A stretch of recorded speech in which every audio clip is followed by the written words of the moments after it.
Welcome to J stall studio. నేను మీ శ్రీకాంత్. ఈరోజు మనం సహారా జ్యోతి ఫౌండేషన్ చైర్మన్ జ్యోతి గారితో ఉన్నాం. ఈరోజు వారిని ఇంటర్వ్యూ చేయబోతున్నాం. So let's start. నమస్కారం జ్యోతి గారు. నమస్కారం. చెప్పండి, ఈ ఓల్డ్ ఏజ్ హోమ్ని మీరు ఎప్పుడు స్టార్ట్ చేశారండి? సో 2020లో నేను రిజిస్ట్రేషన్ చేసుకున్నానండి దీని గురించి. Okay, so 2020లో. సో అంతకుముందు కూడా పేరెంట్స్ ఇలాంటి అంటే కాలేజ్ స్కూల్స్కి వెళ్ళే టైంకి కూడా బయట రోడ్ల మీద ఉన్న వాళ్ళని కూడా ఏదో ఒకటి పంచడము, మా టిఫిన్ బాక్సులు తీసుకుపోయి వాళ్ళకి ఇవ్వడము, అలాంటిది నేను చిన్న చిన్నగా అట్లా నా కోరిక. అంటే అదే అమ్మమ్మ తాతయ్య లాంటి వాళ్ళు చాలామంది రోడ్డు మీద ఉంటే వాళ్ళకి అలా ఇవ్వడము చాలా ఇష్టం అనమాట.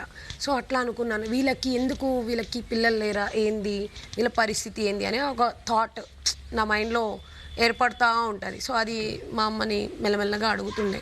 మా అమ్మ అన్నది లేదు, మా వాళ్ళకి ఏముండవు, మనలాగా మిడిల్ క్లాస్ ఫ్యామిలీస్ లేదంటే రోడ్డు మీద అడుక్కు తినే వాళ్ళంటే మళ్ళీ వాళ్ళకి ఇల్లులు వాకిలు ఏమి ఉండవా అమ్మ అంటే అమ్మ చెప్పేది లేదు, మా అలాంటిది ఏం లేదు, మనలాంటి వాళ్ళు ఫుడ్ బట్టలో అలా ఇస్తుంటే వాళ్ళు అలా తినుకొని రోడ్డు మీద అలా అంటే మళ్ళీ వీళ్ళకి ఒక మంచి ఇల్లు కట్టి మనం ఇవ్వచ్చు. అంటే మన స్తోమత లేదు కదా ఇలాంటి ఇల్లు కట్టి వాళ్ళకి పెట్టడం అంటే, అదేదో పెద్దవాళ్ళని చూసుకోవడం ఉంటుంది కదమ్మా అని అప్పుడు డౌట్తో మా అమ్మని అడగడం స్టార్ట్ చేసిన. సో అప్పుడు ఇప్పుడు ఓల్డ్ ఏజెస్ లేదంటే అలా వస్తుంటాయి పేర్లు. అప్పుడు ఏం లేదు, పెద్దవాళ్ళని చూసుకోవడమే కదమ్మా అలా అనేవాళ్ళు.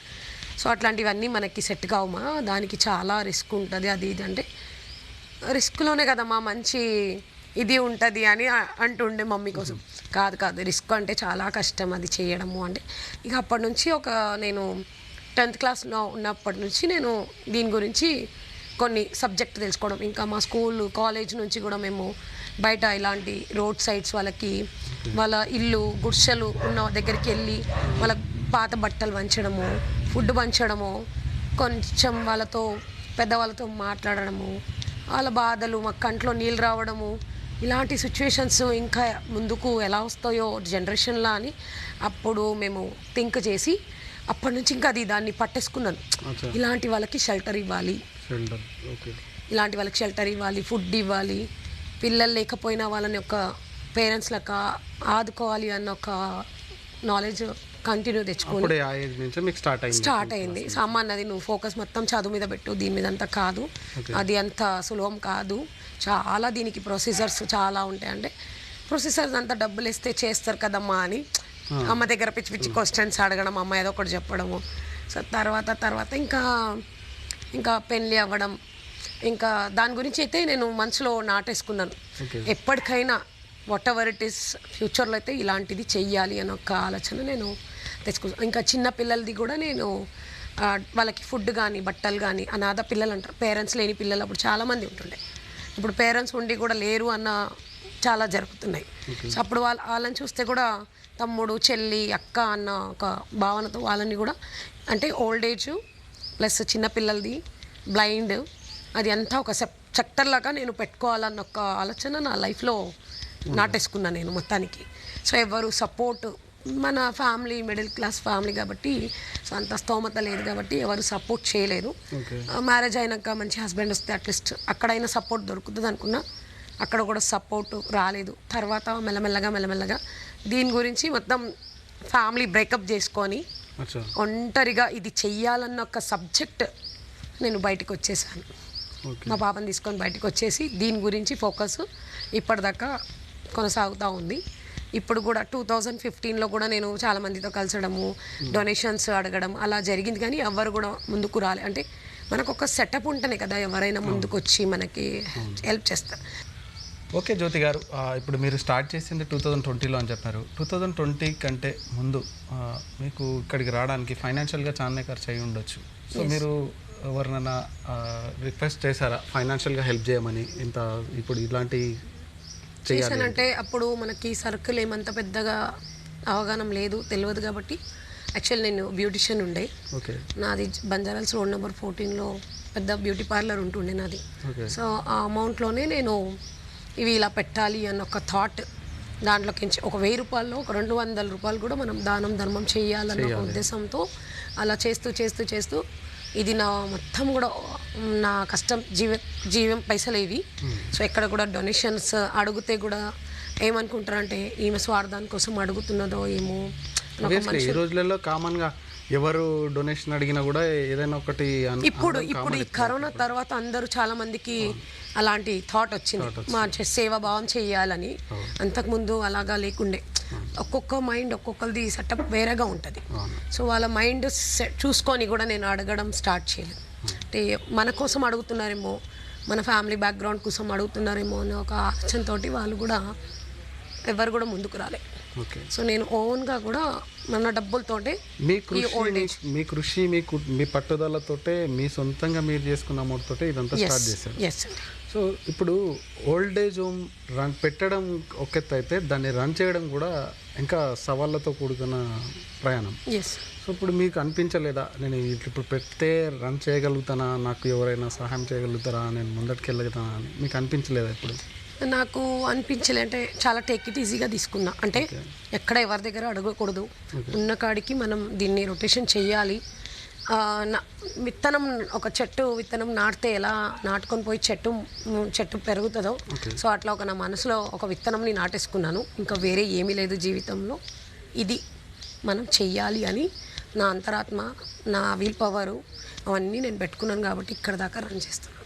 అచ్చా, ఇప్పుడు మీరు ఎంతమందితోటి ప్రయాణం స్టార్ట్ చేశారు? మీ దగ్గర ఎంతమందిని మీరు ఫస్ట్ జాయిన్ చేసుకున్నారు? ఇప్పుడు ప్రజెంట్ ఎంతమంది ఉన్నారు? మీ ఫ్యూచర్ గోల్ ఏంది? మీరు ఎంతమంది వరకు దీన్ని తీసుకెళ్దాం అనుకుంటున్నారు? ఇప్పటిదాకా అయితే ఒక 6 months దాకా ఖాళీగా ఉండేది. అప్పుడు కూడా రెంట్ అది ఇది చాలా కష్టంగా నేను స్టార్టింగ్లో పెట్టినప్పుడు. అంటే ఈ కాలనీ మంచి కాలనీ కాబట్టి ఎవరికి బయట ఎక్కువ రన్నింగ్ పబ్లిక్లో ఎవరికి తెలియదు కాబట్టి, స్టార్టింగ్ కాబట్టి ఒక 6 months ఆర్ 1 year ఎలాగో బిజినెస్ మనది చాలా డల్ ఉంటుంది. సో ఎలా ఎలా ఎలా అని చెప్పి దేవుడిని బాగా నేను నమ్ముతాను కాబట్టి ఆ దేవుడు ఇక్కడ దాకా నేను తీసుకొచ్చి ఒక్క మనిషితోటి స్టార్ట్ చేసినాను. 6 months కూడా నా గోల్డ్ కానీ నేను చేసే ప్రతి ఒక్క వర్క్, హోంవర్క్, పార్లర్ అన్ని డబ్బులు కూడా 6 months 1 year దాకా నేను రెంట్ కానీ ఎక్కడ కూడా నేను పడిపోలే. ఇది నేను చెయ్యను, నాకు భయం అవుతుంది అని నేను ఎక్కడ కూడా చేయలేదు. బట్ ఒక్క పర్సన్ తోటి మీరు స్టార్ట్ చేశారు. 1% అది కూడా రేపు ఎల్లుండో చనిపోయే మనిషి మన దగ్గర జాయిన్ అయింది. 12,000 తను ఇచ్చింది పేమెంట్. అంటే మీరు తన కాలు కూడా బాగుండే కాబట్టి తను వెనుక వస్తూ ఉండే, ఇప్పటిదాకా వస్తూ ఉన్నారు. అంటే ఇప్పుడు ఓల్డ్ ఏజ్ అనగానే చాలామంది ఏమనుకుంటారు అంటే ఫ్రీ సర్వీసెస్ అనుకుంటారు. ఇప్పుడు మీరు ఫ్రీ సర్వీసెస్ కూడా చేస్తున్నారా, మళ్ళీ ప్లస్ దానికి చార్జెస్ కూడా చేస్తున్నారా? Free service plus charges. Free service కూడా నేను చేస్తున్నాను, చార్జెస్ కూడా చేస్తున్నాను. ఉన్న వాళ్ళ దగ్గర నార్మల్ వాళ్ళు అడిగినంత ప్రైస్, చాలా తక్కువ ప్రైస్. దీని గురించి చాలా మందికి ఇప్పుడు చాలా డౌట్స్ ఉంటాయి. కొంచెం దీని గురించి చెప్పగలుగుతారా? అసలు చార్జెస్ బేస్ ఏంటి, అంటే ఫ్రీ సర్వీసెస్ ఎలా చేయగలుగుతారు మీరు? ఒక్కొక్కళ్ళ సోమతని బట్టి తీసుకుంటాం. ఒక్కొక్కరు 5,000 ఇస్తా అంటారు, హ్యాపీగా తీసుకుంటాం. ఎందుకంటే మనకి మెయిన్ రెంట్, మెయింటెనెన్స్ అన్ని, వీళ్ళకి గ్రాసరీ ఐటమ్స్ కానీ పేమెంట్స్, వర్కర్స్ పేమెంట్స్ అన్నీ తీయాలంటే ఇంకా నేను పెట్టదలుచుకోలేను కాబట్టి సో చిన్నగా స్టార్ట్ చేస్తూ 2,000 తీసుకున్న రోజులు కూడా ఉన్నాయి మన దగ్గర. 2,000, 5,000, 10,000, 8,000, 7,000 ఇచ్చిన వాళ్ళు కూడా మన దగ్గర ఉన్నారు. ఫ్రీగా ఇప్పుడు చాలామంది మీరు ఫ్రీ సర్వీస్ కూడా ప్రొవైడ్ చేస్తా అన్నారు. ఇప్పుడు ఫ్రీ సర్వీస్ అంటే చాలామంది ఇప్పుడు రోడ్ల మీద చాలామంది ఉంటారు, మనం చూస్తూనే ఉంటాం. ఎవరికైనా రిక్వైర్మెంట్ ఉంది, ఇప్పుడు సపోజ్ వాళ్ళకి ఏదైనా హెల్త్ బాగాలేదు, ఎక్కడైనా పడి ఉంటారు, అలా వెళ్తున్న వాళ్ళు ఎవరైనా పోలీస్ కానీ ఎవరైనా ఓల్డ్ ఏజ్ హోమ్కి తీసుకొని కొంచెం ఫ్రీగా సర్వీస్ ప్రొవైడ్ చేయండి అని మీకు చెప్తే మీరు చేస్తారా? ఖచ్చితంగా. ఎనీ నైట్, అలా ఇంతమంది 24 hours ఎనీ నైట్లో వాళ్ళు కాల్ వస్తే మాత్రం అటెండ్ చేస్తాను. ఒకవేళ ఎవరు హెల్ప్ లేకపోయినా కూడా క్యాబ్ మాట్లాడుకుంటాను, ధైర్యంగా వెళ్ళిపోతాను. వాళ్ళు అక్కడ ఉన్న వాళ్ళు కొంచెం కాంటాక్ట్స్ చేస్తారు, వాళ్ళు కొంచెం ఎత్తి మనం కార్లో కూర్చోపెట్టడం అలాంటివి తీసుకొచ్చి మన ఓల్డ్ ఏజ్లో అంతా ఫుడ్ గిడ్ అంతా పెట్టేసి, వాళ్ళ డాక్టర్స్ ఉంటారు మన దగ్గర, డాక్టర్స్ నర్సెస్, వాళ్ళంతా ట్రీట్మెంట్. వాళ్ళు రాని టైంలో కూడా కొన్ని నేను ఇంజెక్షన్స్ అవి ఇవి నేర్చుకున్నాను కాబట్టి సో అవి నేనే చేస్తాను అనమాట. చేసి వాళ్ళకి ఫస్ట్ ఎయిడ్ అన్నీ చేసేసి కూడా అలా నెక్స్ట్ డే మార్నింగ్ వాళ్ళని షేవింగ్, కటింగ్ కానీ ఎవరు లేకపోయినా కూడా ఆ రోజులంతా కూడా నేనే చేశానండి. ఎందుకంటే వర్కర్స్ డిమాండ్ కూడా చాలా ఉంది కాబట్టి సో అవన్నీ చేసుకుంటే మనకి రూపాయి తగ్గుతుంది, ఆ రూపాయి వీళ్ళకి ఫుడ్ వెళ్తుంది కదా అన్న ఒక భావనతోటి నేనే చేసేదాన్ని. ఇప్పుడు ఇంత ఫ్రీ సర్వీస్ ప్రొవైడ్ చేస్తున్నారు కదా మీరు, చాలామందికి ఫ్రీ సర్వీస్ అందరూ. ఇప్పుడు మీరు స్టార్టింగ్ నుంచి ఇప్పటివరకు ఎంతమందికి ప్రొవైడ్ చేస్తున్నారు అట్లా మీరు? ఒక 30 members అండి. 30 members. ఈ 30 membersలో మీకు ఎక్కువ బాధ అనిపించింది ఏదైనా ఇన్సిడెంట్ ఉందా, ఏదైనా సందర్భం ఏదైనా ఉందా? చాలా ఉన్నాయి. దాంట్లో ఒక్కటే ఏదైనా చెప్పగలుగుతారా? మొన్న రీసెంట్గా తీసుకొచ్చినాము కరోనా టైంలో కూడా ఒక అమ్మ, ఓకే తను రెడ్డీస్ అనమాట. ఓకే ఆ అమ్మ ఎక్కడో పుట్టి ఎక్కడో పెరిగి వేరే ఓల్డేజ్లో డబ్బులు కట్టినా కూడా వాళ్ళు సాగు చేయడానికి ముందుకు వెళ్ళలేదు. ఓకే సో వేరే వాళ్ళు నా గురించి నా మార్కెట్లో ప్రజెంటేషన్ నాది బాగుంది కాబట్టి ఓకే పలానా చోట్ల వెళ్ళండి జ్యోతి గారి దగ్గర, తను అన్నీ చేస్తుంది, కాదు లేదు అంటది, తర్వాత మెల్లమెల్లగా మూమెంట్స్ చేసేస్తుంది అని. కరోనా టైంలో బయటికి వెళ్ళడానికి చాలా కష్టంగా ఉండే మనది. ఈ చావులు చేయాలంటే ఇంకా కష్టము, కానీ ఒక్క సోల్ కూడా కాల పెట్టద్దు అన్న ఒక్క భావనతోటి అందరికీ పూడ్చిపెట్టాలి, దేవుడి దగ్గర ఆత్మ దేవుడి దగ్గర వెళ్ళాలి అనేసి ఒక అమ్మ చనిపోతే తనకి నేనే మదర్స్ డే రోజు ఆ అమ్మ చనిపోవడం జరిగింది. సో నేను చాలా అదృష్టవంతం దాన్ని అనుకున్న ఆ రోజు, ఎందుకంటే మన కన్న తల్లి చావు కూడా నేను చూడలేకపోయినాను. అలాంటి ఒక తల్లికి మనము చావు చేయడం అంటే అది చాలా గ్రేట్ఫుల్ అనిపించింది. సో ఆ రోజు మార్నింగ్ 4 o'clock 5 o'clockకి బాడీ ఇక్కడ వస్తే ఈవినింగ్ వరకు తనకి అవన్నీ స్నానము, ఆమెకి ఏమీ లేదు ఆ టైంలో, కరోనా టైంలో ఏమీ దొరకలే, ఈవెన్ ఒక ఫ్లవర్ కూడా దొరకలే. లాస్ట్ మూమెంట్లో చావు పోయేటప్పుడు ఒక ఫ్లవర్ షాప్ ఉండే, ఫ్లవర్స్ అన్నీ తీసుకొని చాలా మంచిగా డెకరేట్ చేసుకొని, పోలీసు వాళ్ళు మమ్మల్ని తరిమినా కూడా మేము దానికి అంతా లెక్క చేయకుండా వితౌట్ ఏది కూడా లేకుండా ఎటువంటి అడ్డు కూడా రాలేదు, మాకు ప్రాబ్లమ్స్ రాలేదు, ఎవరు కూడా మమ్మల్ని అంత టార్చర్ చేయలేదు. బాలాజీ నగర్ గ్రేవ్ యార్డ్లో అన్నీ చేసేసి వచ్చే వరకు నైట్ 9 అయిపోయిందండి. ఆ సందర్భం మీకు లైఫ్ లాంగ్ గుర్తుండిపోతుంది. చాలా ఈ మదర్స్ డే వస్తేనే తనే గుర్తొచ్చేస్తుంది. ఇంకా మీ ఫ్యూచర్ అంటే మీరు ఇప్పుడు ఇంత చిన్న ప్రస్థానం ఉంది, ఇప్పుడు ఇంకా మీరు ఫ్యూచర్ ఎలా ఎలా ప్లాన్ చేసుకున్నారు, ఇంకా ఎలా ముందుకు వెళ్దామని? ఇప్పుడైతే బ్లైండ్స్ చిన్న పిల్లలది పెట్టాలి అని అనుకున్నాను కదా, సో అది చాలా ఫాస్ట్లో ఉంది, ఎనీ టైం అది స్టార్ట్ చేయగలుగుతారు. ఇంకా 25 మెంబర్స్ పిల్లలు ఉన్నారు. 1 minute, ఇప్పుడు మీరు ఓల్డ్ ఏజ్ హోమ్ అంటే ఓకే, ఇది ఏంటంటే జస్ట్ ఫుడ్ సమ్ మెడిసిన్ ఇస్తే అయిపోతుంది, బట్ చైల్డ్ దగ్గరికి వచ్చేసరికి వాళ్ళకి ఎడ్యుకేషన్ కానీ వాళ్ళకి ప్రతి ఒక్కటి A to Z ప్రొవైడ్ చేయాలి. సో వాటికి మీరు రెడీగా? ఖచ్చితంగా చేస్తాను. పిల్లలని మా పిల్లలకనే చూసుకొని, నాకు ఇష్టం ఎందుకో చిన్న పిల్లల్ని చూడంగానే ఎవరైనా అందరూ అంటారు నీ పిల్లలా ఎంతమంది నీకు పిల్లలని అడుగుతారు.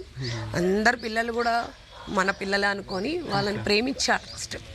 ప్రేమిస్తే వాళ్ళు మన మంచి చెడు వాళ్ళు తెలుసుకొని అలవాటు పడిపోయి వాళ్ళు వేరే రాహదారి కాకుండా మంచి దారికి వెళ్ళాలి అని నేను మనస్ఫూర్తిగా కోరుకుంటున్నాను. ఓకే, ఇప్పుడు చాలామందిని మనం చూస్తూ ఉంటాము వివిధ కారణాలతోటి, ఇప్పుడు తల్లిదండ్రులు ఒక క్లాసెస్లో వెళ్ళి వాళ్ళు విడిపోయి పిల్లలు అనాథగా ఉన్నారు, ఇట్లాంటి పిల్లల్ని పోలీస్ స్టేషన్లో ఏదో అంటారు. సో అట్లాంటి వాళ్ళని కూడా చేరదీసి ఒక మంచి దారిలోకి తీసుకెళ్తామని. తీసుకొచ్చుకుంటానంటే ధైర్యంగా వెళ్తాను, మాట్లాడతాను, నా మాటలకే వాళ్ళు ఇచ్చేస్తారు కూడా, ఎటువంటి డౌట్స్ లేదు. ఒక మనిషిని చూస్తేనే వాళ్ళకి డౌట్స్ వస్తాయి, రకరకాల డౌట్స్, మన గురించి క్లారిటీ తీసుకుంటారు, ఇంకేమో తీసుకుంటారు. సో నేను అక్కడ పోయి కూర్చోవడమే వాళ్ళకి చాలా ఆనందం అనిపిస్తుంది. ఇప్పటిదాకా ఎలాంటి మనకి దేవుడి దయ వల్ల ప్రాబ్లమ్స్ ఏమీ రాలేదు. సో అన్నీ కూడా కూల్గా జరుగుతుంది. పోలీస్ స్టేషన్లో పిల్లల్ని ఇస్తే కూడా నేను హ్యాపీగా తీసుకోవడానికి రెడీ ఉన్నా, ఇన్కేస్ ఫ్యూచర్లో ఇచ్చినా కూడా తీసుకోవడానికి రెడీ ఉన్నా. సో జ్యోతి గారు, ఇప్పుడు ఓల్డ్ ఏజ్ హోమ్ అనగానే మనకు మెయిన్గా వచ్చేది వర్కర్స్ కొన్ని టైమ్స్ వాళ్ళు చేస్తారు, కొన్ని టైమ్స్ చేయరు. మీరు లాక్డౌన్ టైంలో నుంచే సర్వీస్ స్టార్ట్ చేస్తారు. సో అలాంటి టైంలో మీకు వర్కర్స్ వర్క్ చేయడం కానీ కరెక్ట్గా ప్రాపర్గా వర్క్ చేసి మీకు సపోర్ట్ ఇచ్చారా? చాలా అండి, వర్కర్స్ వల్లనే కదా మనం ముందుకు వెళ్ళగలుగుతాం. టీమ్ అనేది పర్ఫెక్ట్ ఉందా అండి మీ టీం? చాలా బాగుంది, ప్రాబ్లం ఏం లేదు, చాలా బాగానే ఉంది. వాళ్ళకి మన పిల్లలకు ఆదరించుకుంటాను, ఫుడ్ కానీ వాళ్ళకి బట్టలు మన పిల్లలక చూసుకుంటే ఎవరైనా చేస్తారండి. వాళ్ళకి డబ్బులు మంత్లీ కాగానే పేమెంట్స్ మంచిగా ఇచ్చేస్తే ఎటువంటి ప్రాబ్లమ్స్ లేదు. అందరితో పాటు మేమందరం కలిసి కూడా తినడం, ఇక్కడ వాళ్ళు కూడా కలిసిమెలిసి చేసుకోవడం, వాళ్ళతో పాటు నేను కూడా చేస్తుంటాను. సో మేడం కానీ నాకు కూర్చోవడం ఇష్టం ఉండదు కాబట్టి నేను కూడా వీళ్ళతో కలిసి చేస్తాను. ఓకే అండి, ఇప్పుడు మీరు మామూలుగా మనం ఇప్పుడు తీసుకొచ్చుకుంటే ఫ్రీ సర్వీసెస్ కానీ ఈవెన్ చార్జెస్ సర్వీస్ కానీ ఏదైనా కానీ మీరు క్లయింట్స్ని ఇక్కడ తీసుకొచ్చినప్పుడు, ఇక్కడికి వచ్చిన తర్వాత వాళ్ళకి ఏదైనా డిసీజెస్ బయట పడ్డాయి అనుకోండి, అప్పుడు మీరు ఎలా రియాక్ట్ అవుతారు? షాకే అవుతుంది. అలాంటి సందర్భాలు ఏమైనా ఉన్నాయా? చాలా ఉన్నాయి. క్యాన్సర్ పేషెంట్స్ కూడా తీసుకుంటాను. ఇప్పుడు ఓల్డేజ్ అంటేనే అందరినీ తీసుకోవాలండి, నేను వాళ్ళని తీసుకోను వీళ్ళని తీసుకోను అంటే అది మన సేవాభావం కాదు.